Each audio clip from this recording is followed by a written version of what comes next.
ایک چھوٹا سا عمل ہے، ایک چھوٹا سا عمل بہت بہترین عمل ہے۔ میں نے جس کو بھی بتایا نا وہ کامیاب ہو گیا۔ یہ عمل ہے جی سورۃ والضحیٰ، سورۃ والضحیٰ، جس میں 9 کاف ہیں، 9 کاف ہیں، 9 کاف ہیں۔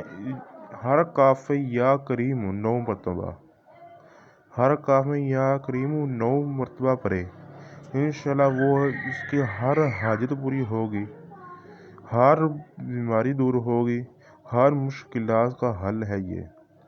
ہر نماز کے بعد صرف ایک بار یہ عمل کرنا ہے، ہر نماز کے بعد صرف ایک بار یہ عمل کرنا ہے، اور عمل شروع کرنے سے پہلے 7 بار آخر درود شریف پڑھ لینا، یہ بھی ضروری ہے، اور آخر میں بھی پڑھ لینا، بہتر حل ہے۔